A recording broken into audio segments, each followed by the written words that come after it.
Olá, alunos, tudo bem?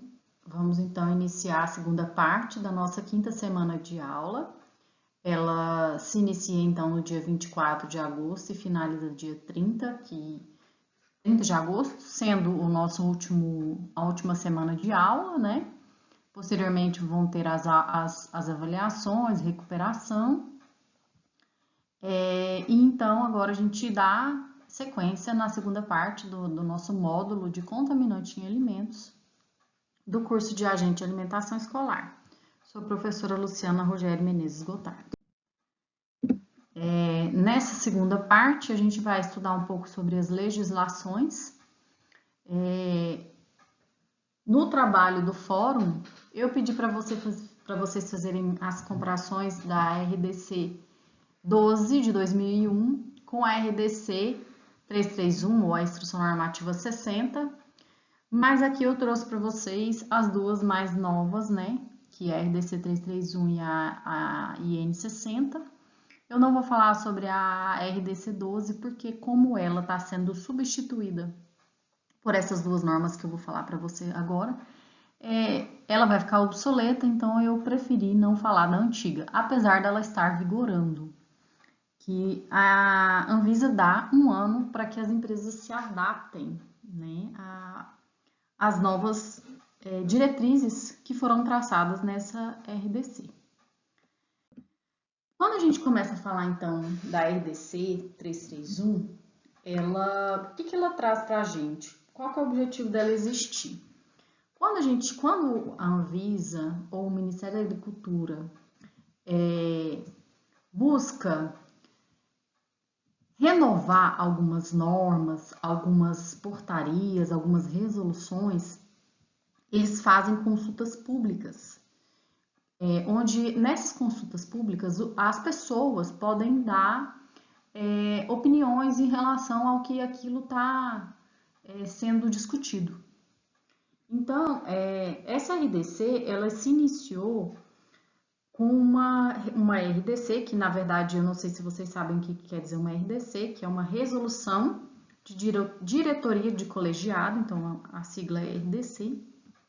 Ela iniciou dia 10 de dezembro de 2018, a RDC 255, então ela inicia com um número, com um trabalho de uma equipe multidisciplinar, que direciona todo o trabalho em relação àquela norma que está sendo desenvolvida. E quando ela após consulta pública, após um trabalho em equipe muito grande, então ela vira uma RDC que se perdura pelo tempo que for necessário, né, até que ela seja renovada, que novas tecnologias sejam colocadas no mercado, né, que é o que aconteceu, ou tecnologias também, ou, como eu já falei para vocês, surgem alguns micro-organismos, né, emergentes com alterações genéticas aí que a gente não consiga ou não faça controle atualmente e que posteriormente se deve fazer controle. Então é assim que vai acontecendo essas alterações, tá? E o que essa RDC então vem trazer para nós? Ela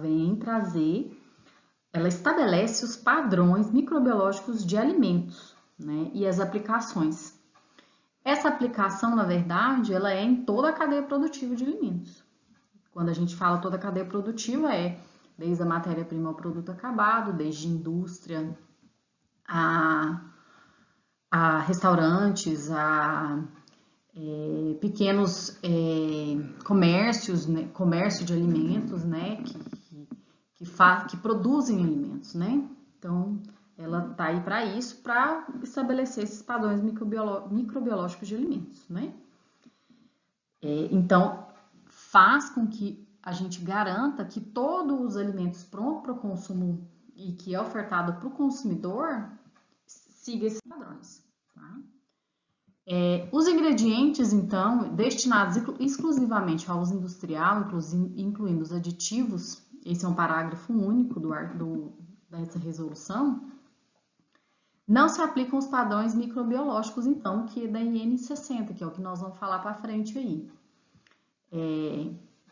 Então, a gente deve observar as especificações de cada produto. Então, o que acontece? Existem algumas especificações já elaboradas ou pela Anvisa ou pelo Ministério da Agricultura que já tem padrões estabelecidos, né? Por exemplo, o ovo. Vou dar um exemplo de ovo para vocês. O ovo, ele já tem uma portaria, que é a portaria 1 de 90, que ela é exclusiva para ovo. E assim por diante. A gente tem portarias também com padrões já pré-estabelecidos de aves, né? E quando você não tem esse padrão já estabelecido com as especificações para aquele alimento, você vai recorrer à Instrução Normativa 60 agora, tá? Então, primeiro você procura os RTQIs, que são os padrões, né, que ou o Ministério da Agricultura ou a Anvisa estabelece. Se você não acha padrão, você corre. Antigamente a gente corria para a RDC 12, hoje você vai correr para a RDC 331 ao IN 60, tá? Então, essa norma, eu sei, gente, que como é norma, a gente tem que ler os artigos, a gente tem que interpretar os artigos, por isso eu trouxe para vocês aqui os artigos da norma, tá? Então, para efeito dessa resolução, são adotadas definições. Toda norma a gente vê que para uniformizar ou para nivelar, para igualar o conhecimento, eles definem, fazem definições, né? Por exemplo, o que é um alimento pronto, o que é uma amostra indicativa, o que é uma amostra representativa, o que é uma cadeia produtiva de alimentos. Então, tudo isso dentro da norma, no artigo 4, ele descreve item por item. Eu não trouxe aqui item por item para vocês, mas eu coloquei a norma, a RDC 331 e a IN 60, e também pus a RDC 12 para vocês como material de apoio. Vocês podem ir lá na biblioteca, procurarem, né? Vocês vão ver que está como material de apoio. E, inclusive, algumas definições eu trouxe também na aula 1 para vocês, aliás, na aula 5, na parte 1. Então, ali a gente vai falar sobre plano de amostragem, plano de 2 classes, 3 classes, né? O que é um padrão microbiológico, o que é lote. Então, a norma traz isso já definido para que a gente não tenha dúvida, para nivelar o conhecimento, tá? Que mais que essa norma traz para a gente? O que essa RDC traz? No artigo 5, então, ela fala dos alimentos, que eles não podem conter micro-organismos patogênicos, nem toxinas ou metabólitos, né? Para que não cause dano à saúde humana.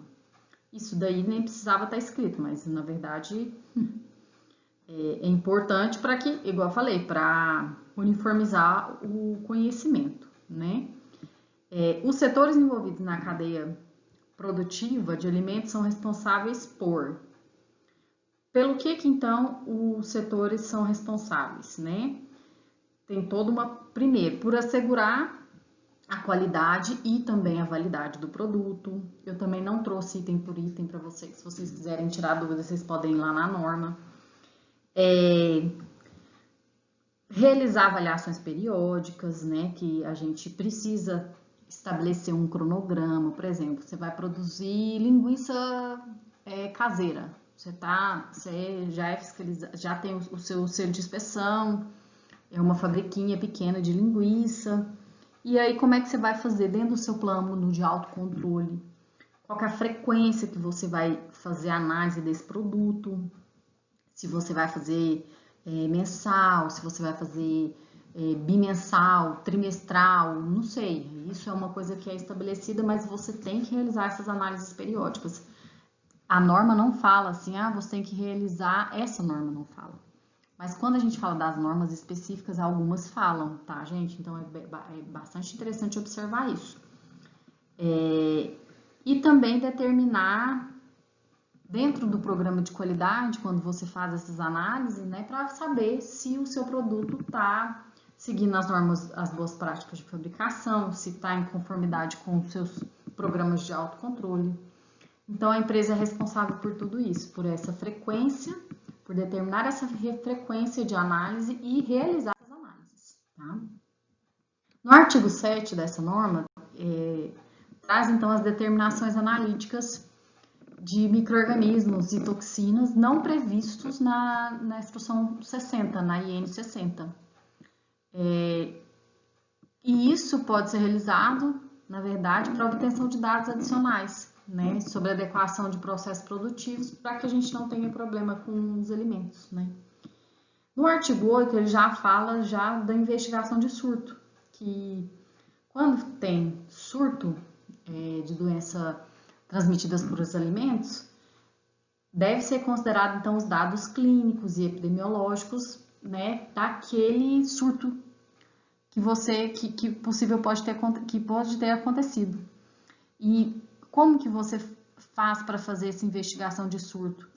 Existe um manual integrado da vigilância de prevenção e controle de doenças transmitidas por alimentos do Ministério da Saúde que deve ser utilizado para essa investigação, né? Já o artigo 9 fala do plano de amostragem, né, adotado pelo setor da cadeia produtiva, que a gente fala um pouco na parte 1, né? Qual que é o plano de amostragem, se é de segunda classe, se é de terceira classe, como é que a empresa vai adotar isso. Então, isso é importante. E importante lembrar que não é só, por exemplo, o produtor do produto final mesmo, aquela empresa que faz o produto final. É importante lembrar que esse plano de amostragem também pode ser do que fornece a matéria-prima. Ele também tem que ter uma frequência, uma rotina de análise. Já no artigo 10, essa norma ela é extensa, tem vários artigos, a gente vai falar agora do 10. Então, no 10, deve ser utilizadas as metodologias para coleta. Isso aqui eu já lembro para vocês do fórum que eu passei para vocês na semana passada, né?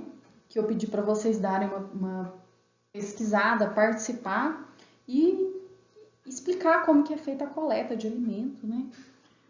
Na verdade, como é feita a coleta de amostras para você enviar para o laboratório.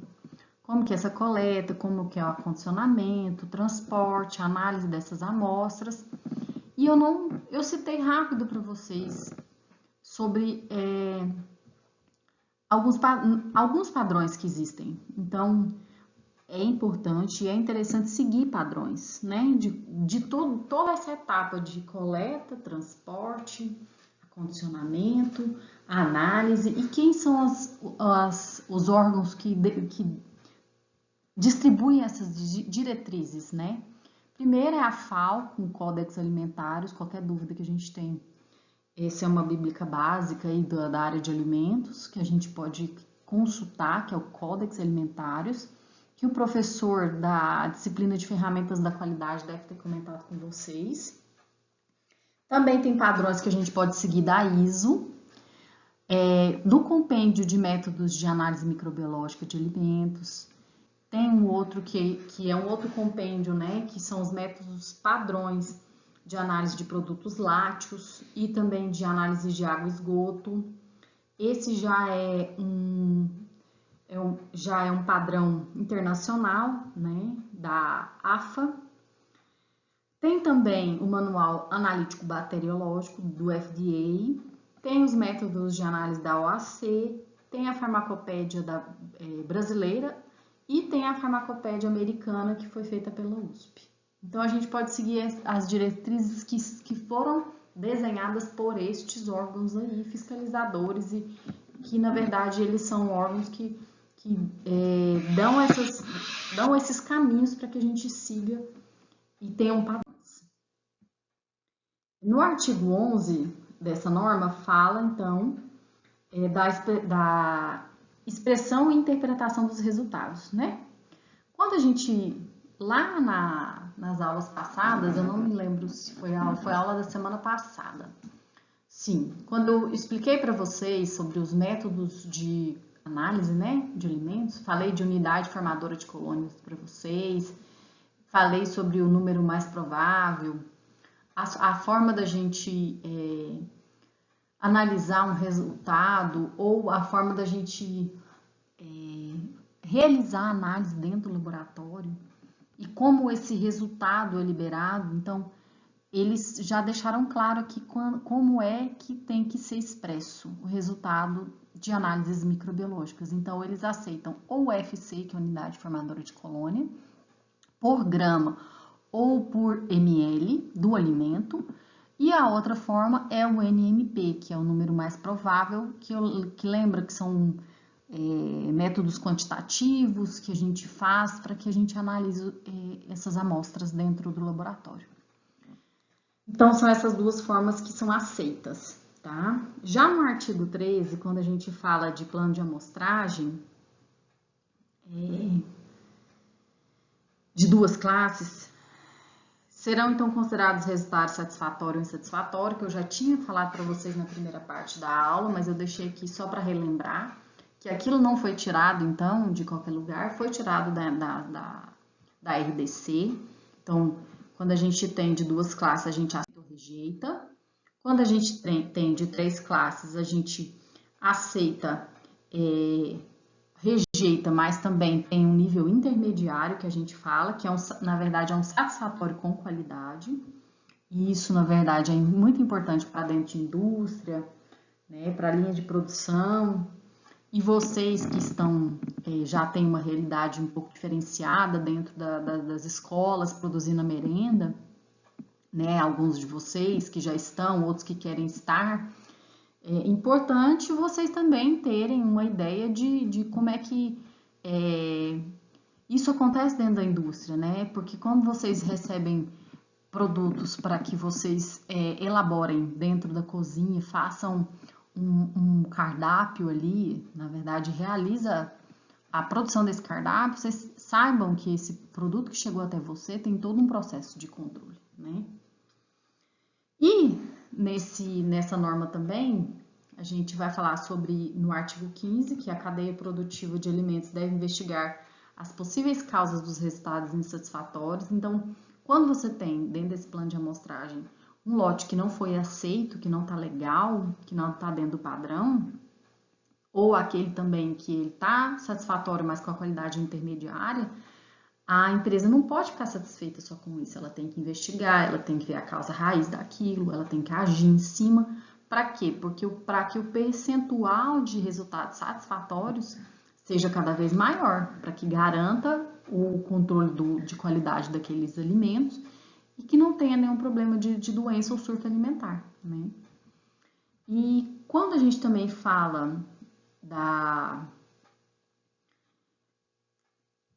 parte de recall ou de rastreabilidade, a gente lembra da RDC também 24 de 2015, que essa portaria aqui, na verdade, essa outra RDC, a 331, traz a 24 para que aconteça que libera um lote que não estava satisfatório, por falta de controle dentro da empresa. Esse lote vai para o mercado. Como é que você vai fazer o recall? Você vai fazer o recolhimento desse produto que não estava dentro do padrão. Então, ele traz essa lembrança, então, que se precisar fazer uso dessa RDC tem que ser feito. Tá? E o descumprimento dessas disposições todas que foram citadas aqui constitui infração sanitária. Então, pode ter problema, quem é o responsável legal pode ter prejuízo civil, administrativo e penal. Então, a norma traz isso para nós. Agora, falando um pouco da IN 60, né, que na verdade a 60 e a RDC 331 e a 60, ela complementar uma a outra, né? Para que ela vem? Então, ela vem para listar os padrões, né? Microbiológicos, quando você vai ofertar esse alimento pronto para o consumidor. Então, ele traz a listagem dos padrões que a gente precisa entender, né? Que a gente precisa saber para produzir os alimentos. No artigo 2, que eu nem coloquei aqui, ele traz as definições, várias definições: alimento pronto, alimento comercialmente estéril, alimento estável, alimento preparado, semi-elaborado, o que é uma embalagem hermética. Então, ele vem trazendo definições. Eu não vou colocar isso para vocês, porque fica muito comprido. E eu espero que vocês consultem, né, que eu coloquei para vocês na biblioteca essa norma. Qualquer dúvida, vocês recorram à norma, tá? E no artigo 3, aqui vem trazendo para nós os alimentos, né, com exceção dos alimentos estéreis, que devem atender os padrões estabelecidos no anexo 1. Então, já antecipando, essa norma ela traz 3 anexos. E aí eu vou explicar para vocês o que é cada um desses anexos lá na frente. O artigo 4 traz para nós, em adição aos padrões do anexo 1, também vem o anexo 2. Como eu acabei de falar para vocês, tem o anexo 1, 2 e 3. No anexo 2, traz os alimentos prontos para consumo, que devem atender os padrões microbiológicos, falando em listéria, monocitógenes. Na parte 1, finalzinho da aula eu falei para vocês, eu até confundi os micro-organismos lá, falei para vocês da E. coli, mas era da listéria. Por que que traz a listéria? Como eu comentei lá para vocês, traz a listéria porque hoje a listéria, ela é um micro-organismo indicador de sujidade do ambiente, né?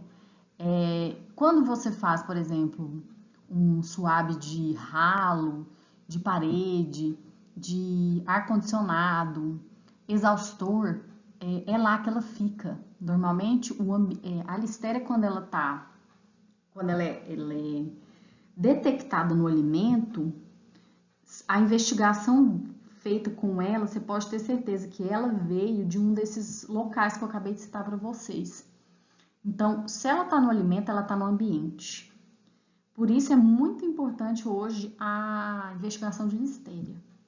Então, ela é um indicativo de lugar mal higienizado, de lugar mal que não foi feita a sanitização corretamente. Então, essa portaria, essa é uma novidade que traz para nós, né? Isso é muito importante para o consumidor, para evitar surto de alimentos, né? Que antigamente a gente não fazia na RDC 12. A RDC 12 não trazia isso para nós. As empresas pesquisavam por conta própria a listéria. E ela é um micro-organismo que eu falei um pouquinho dela para vocês lá na primeira aula, na primeira semana, o que ela consegue fazer no nosso organismo, né? E na IN 60, então, tem um parágrafo único que fala que, excetuam-se da necessidade de pesquisa regular de listéria os alimentos que se enquadram. Então, a gente não precisa fazer pesquisa de listéria para quais tipos de alimentos? Aqueles que têm vida útil menor de 5 dias, do que 5 dias, por quê? Porque ela não vai ter tempo dela se multiplicar. Então, quando você tem um alimento que ele tem o shelf life, vida de prateleira, 5 dias, até 5 dias, não precisa pesquisar a listéria. Quando você tem um alimento com pH menor ou igual a 4,4, você também não precisa pesquisar a listéria. Quando você tem um alimento com atividade de água menor ou igual a 0,92, também não. E a combinação desse pH menor ou igual a 5 e atividade de água menor ou igual a 0,94, você também está livre de pesquisar listéria. E também alimentos que tenham recebido tratamento térmico efetivo ou outro processo equivalente para a eliminação da listéria, cuja recontaminação após esse tratamento não seja possível, também está liberado de fazer a pesquisa de listéria. Além disso, em frutas, hortaliças frescas, não processadas, pães, biscoitos, água envasada, água carbonatada, refrigerante, cidra, cerveja, vinho, açúcar, mel, chocolate, produtos de cacau, balas, bombons, goma de mascar e molúsculo bivalente vivo. Então, essa é a listagem que está livre de pesquisa de listéria, tá? O artigo 5, então, da IN 60 traz para a gente, né, o enquadramento de produtos não caracterizados que estão no anexo 1, né? Quando não está caracterizado, o que a gente faz? A gente deve utilizar essa instrução normativa por similaridade da natureza do alimento, né? E processo de fabricação. Então, a gente pode fazer essa comparação utilizar da mesma forma a IN 60. O artigo 6 nos traz os alimentos, então, comercialmente estéreis, incluindo leite, o HT, fórmulas infantis líquidas, comercialmente estéreis e fórmulas interais líquidas parcialmente estéreis, que deve cumprir o padrão que está no anexo 3, tá? O artigo 7 traz para nós que ela só vai entrar em vigor a partir do prazo de 12 meses da publicação, ou seja, ela só vai entrar em vigor a partir de dezembro de 2020, dezembro desse ano, tá? E os produtos fabricados até a entrada em vigor dessa norma deverão cumprir os padrões da RDC 12, que eu falei para vocês, até o fim do prazo de validade dos produtos. E esses anexos são, então, anexo 1, padrão microbiológico de alimentos, com exceção dos alimentos comercialmente estéreis, o 2, que é o de listério, que eu falei para vocês, né, de alimentos prontos para consumo, e os padrões de microbiologia de alimentos comercialmente estéreis. Eu não vou entrar em detalhes de cada um e peço que vocês leiam, observem, utilizem essa norma, que ela é importante e é o que nós vamos começar a seguir a partir de agora. E se vocês tiverem dúvida, estou sempre à disposição. Espero que vocês tenham entendido e aprendido. Muito obrigada pela atenção.